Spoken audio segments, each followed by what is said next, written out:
त्राहिमाम त्राहिमाम त्राहिमाम त्राहिमाम त्राहिमाम।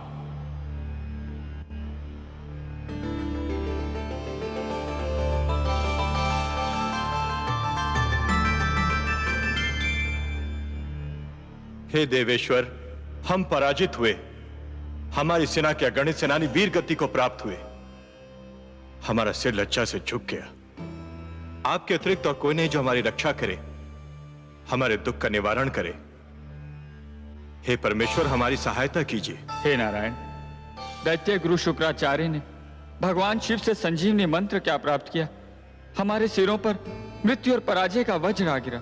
हे लक्ष्मीपति, यदि दानव मरते हैं तो दैत्य गुरु उन्हें फिर से जीवित कर देते हैं, और जब देवता मरते हैं तो उनका सदा के लिए अंत हो जाता है। हे सर्वशक्तिमान, यही दशा रही तो देवता घटते जाएंगे, दानव बढ़ते जाएंगे, और एक दिन देवलोक पर दानवों का आधिपत्य हो जाएगा।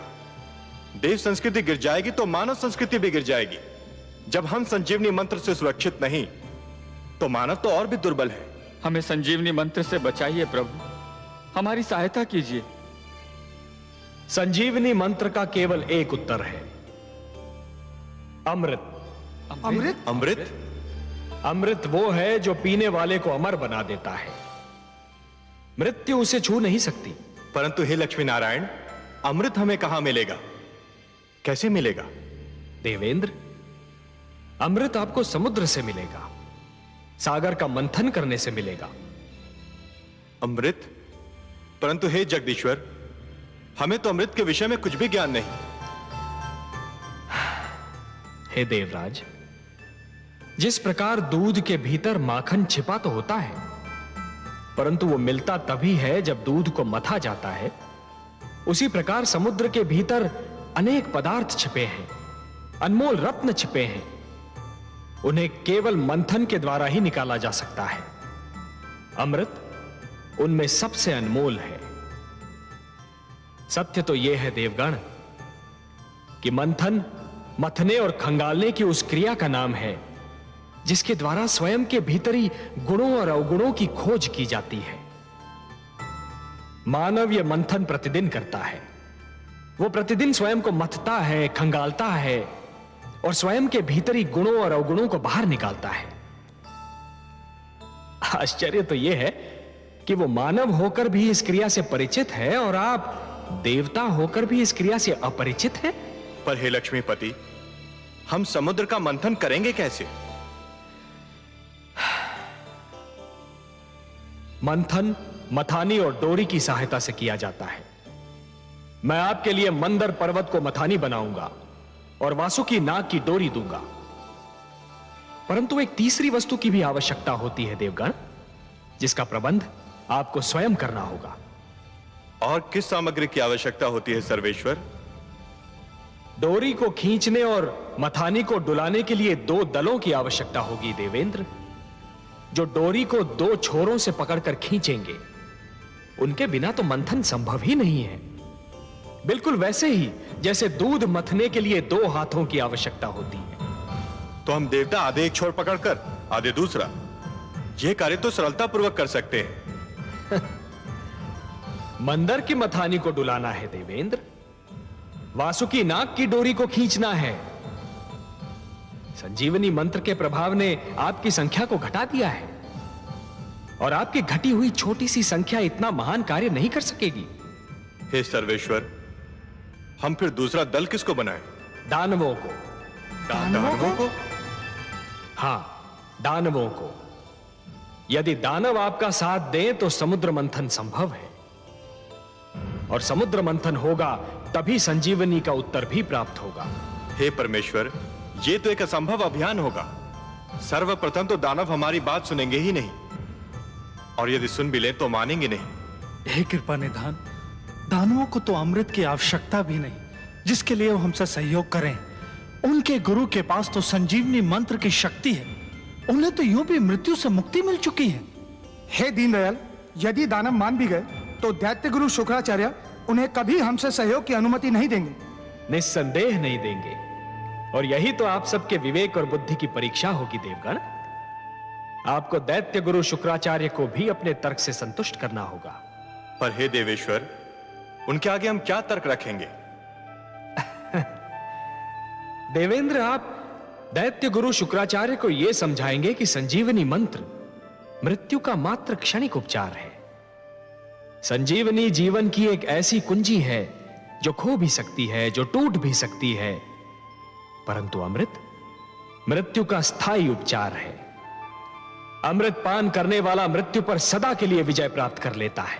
परंतु हे नारायण, इसका अर्थ तो यह हुआ कि हमें दानवों के पास सिर झुकाकर जाना होगा, उनसे सहयोग और सहायता की भिक्षा मांगनी होगी।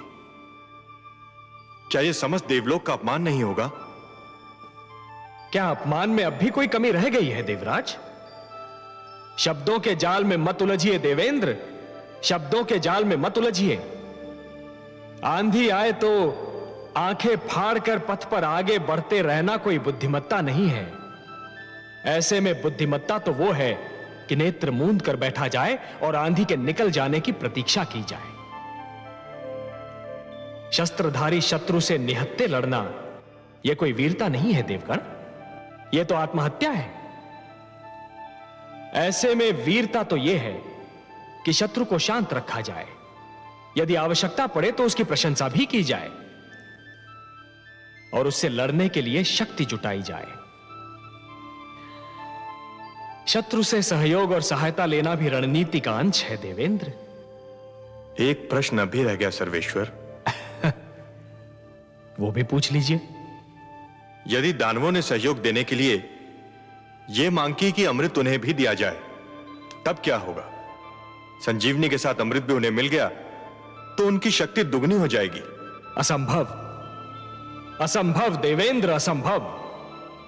समुद्र मंथन से अनेक पदार्थ निकलेंगे, अनेक सामग्रियां निकलेंगी, अनमोल रत्न निकलेंगे, उन सब का बंटवारा संभव है, परंतु अमृत पर केवल देवताओं का अधिकार होगा। उसकी एक बूंद पर भी दानवों का अधिकार नहीं होगा। अब यह कैसे होता है, यह देखना मेरा कार्य। यदि दानवों ने अमृत मांगा तो मैं स्वयं बीच में आऊंगा।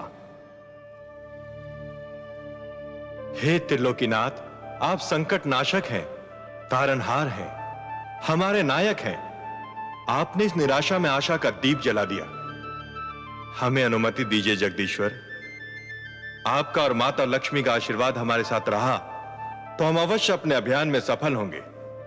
हम शीघ्र ही लौटकर दानवों का सहयोग मिलने का समाचार आपको सुनाएंगे। शुभस्य शीघ्रम।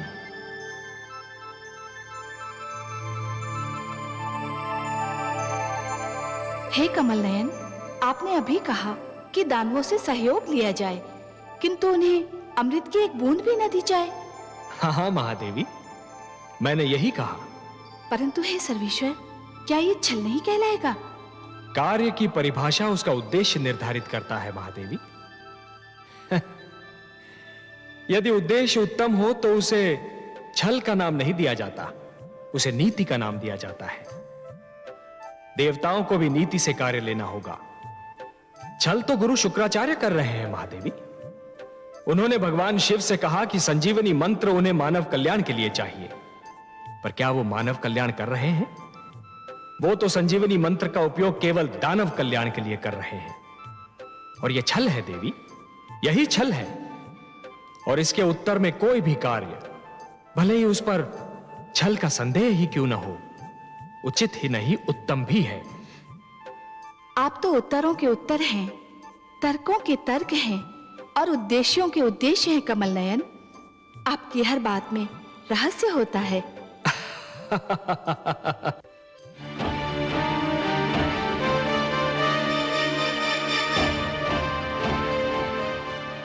दानवराज की जय हो।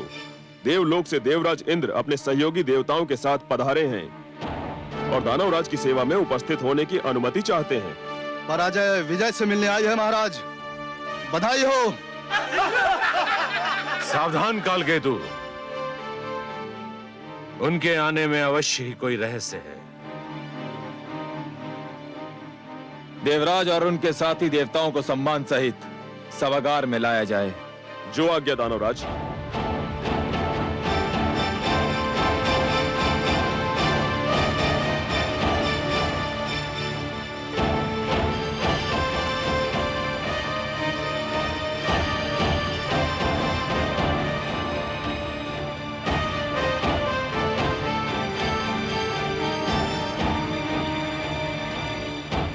प्रणाम दैत्यगुरु शुक्राचार्य। प्रणाम दानवराज कालकेतु। दानव सभागार में देवराज इंद्र का स्वागत है। कदाचित यह पहला अवसर है जब देवराज और अन्य देवताओं ने अपने चरणों की धूल से दानव सभागार को पावन किया है। आप सत्य कह रहे हैं महाराज, नहीं तो हम इस योग्य कहां थे, कितने महान व्यक्तियों के दर्शन पाते। ये ना भूलिए महाराज कालकेतु कि हम में वैर के अतिरिक्त भी एक नाता है। उस नाते को भी स्पष्ट कर दीजिए देवराज। हम और आप अलग अलग माताओं के किंतु एक ही पिता की संतानें हैं। हम एक दूसरे के भ्राता भी हैं दानवराज। मेरे दानव शिष्यों को सदैव इसका स्मरण रहा है देवराज, परंतु लगता है देवताओं की स्मरण शक्ति कुछ दुर्बल है। उन्हें इस नाते का स्मरण बस कभी कभी रहता है, आवश्यकता अनुसार। ऐसा क्यों कह रहे हैं दैत्य गुरु? ऐसा इसलिए कह रहा हूं देवराज, यदि देवताओं को यह नाता स्मरण रहता तो आपके प्रिय भगवान विष्णु को हयग्रीव का वध करते समय थोड़ा संकोच अवश्य होता, परंतु उन्होंने मेरे शिष्य हयग्रीव को बड़ी निर्ममता से मार डाला। बीती बातों का स्मरण सर्प निकल जाने के उपरांत लकीर पीटने के समान होता है दैत्य गुरु। हम बीती बातें भुला देने के उद्देश्य से ही आप सबकी सेवा में उपस्थित हुए हैं। परंतु हम तो नहीं बोल सकते कि हयग्रीव अब जीवित नहीं है। हयग्रीव जीवित रहता यदि उस समय आपके पास संजीवनी मंत्र होता, या हम सबके पास वो होता जिसे प्राप्त करने का प्रस्ताव लेकर हम यहां आए हैं। क्या प्राप्त करने का प्रस्ताव लेकर आए हैं देवराज? मैं अमृत प्राप्त करने का प्रस्ताव लेकर आया हूं दानवराज। अमृत? हाँ अमृत, परंतु उसे प्राप्त करने के लिए हम में और आप में सहयोग और समझौता आवश्यक है। सहयोग, समझौता। जल अग्नि से समझौता करने आया है, मृग सिंह से सहयोग चाहता है।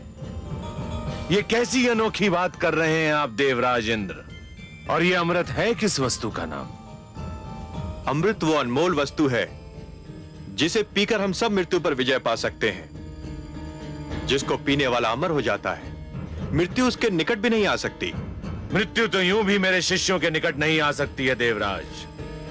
आ भी जाए तो उल्टे पांव लौट जाती है। आप भूल रहे हैं कि मेरे पास संजीवनी मंत्र है। दैत्य गुरु शुक्राचार्य, आप महान विद्वान हैं, महाज्ञानी हैं। संजीवनी मंत्र ने आपको इतना शक्तिशाली बना दिया है कि कोई आपके समक्ष सिर नहीं उठा सकता। फिर भी क्या मैं आपसे एक बात पूछ सकता हूं? अवश्य पूछिए देवराज, मैं आपको निराश नहीं करूंगा। यह सत्य है कि संजीवनी मंत्र के कारण दानव मृत्यु के भय से मुक्त हो चुके हैं। उन्हें मृत्यु आ भी जाए तो आप उन्हें पुनर्जीवन प्रदान कर देंगे। परंतु यदि आपको कुछ हो गया तब क्या होगा दैत्य गुरु? आप कहना क्या चाहते हैं देवराज? यही कि यदि दानव मर जाएं तो संजीवनी मंत्र उन्हें जीवित कर देगा, पर यदि मृत्यु ने आप पर आघात कर दिया तो आपको कोई जीवित न कर सकेगा, संजीवनी मंत्र भी नहीं।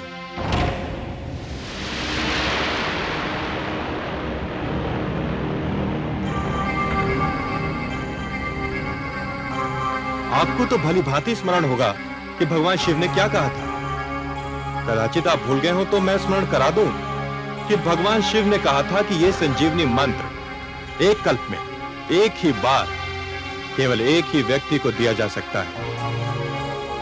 इसका अर्थ यह हुआ दैत्य गुरु कि यह खेल उसी समय तक सीमित है जब तक आप हैं।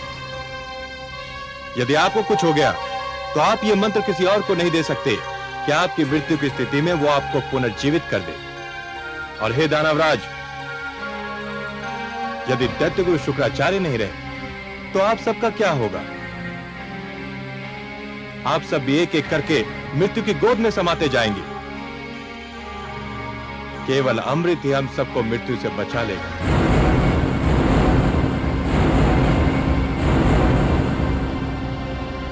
आपके तर्क में तथ्य है देवराज।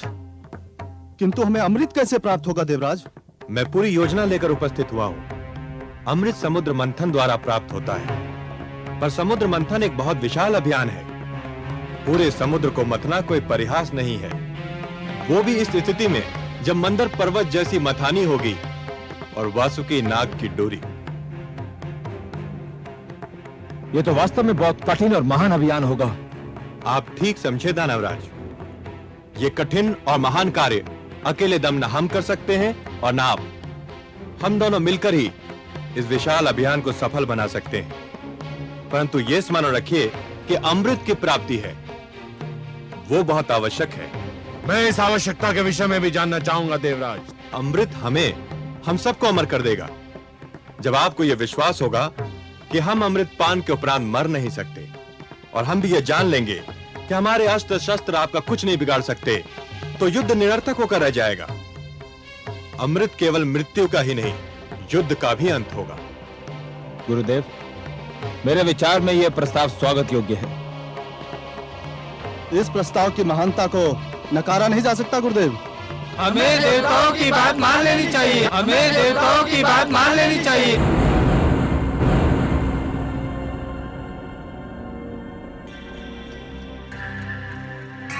देवताओं से यह आशा रखना कि वो सद्भावना के कारण हमसे सहयोग और समझौता चाहते हैं, मरुस्थल से यह आशा रखने के समान है कि वो मधुबन में बदल जाएगा। यह मित्रता, ये सहयोग की भावना, ये समझौते की इच्छा देवताओं के मन में अचानक कहां से जाग उठी देवराज? ठोकर खाने वाले ही संभलने की चेष्टा करते हैं दैत्य गुरु। पराजय हमारे लिए वो ठोकर सिद्ध हुई जो हमें संभलने पर विवश कर रही है। सच तो यह है कि हम बार बार के युद्ध से ऊब गए हैं। दानवराज, क्या मैं समझूं कि आपने प्रस्ताव स्वीकार कर लिया है? मुझे देवताओं पर तनिक भी विश्वास नहीं है, परंतु देवराज आपके इस तर्क ने मुझे निरुत्तर कर दिया है कि मैं संजीवनी मंत्र से सबको जीवित कर सकता हूं, परंतु स्वयं को नहीं। मेरी मृत्यु की स्थिति में मेरे शिष्यों का भविष्य अंधकार में डूब जाएगा। अपने शिष्यों के हित के लिए मुझे आपका प्रस्ताव स्वीकार करने में कोई आपत्ति नहीं है।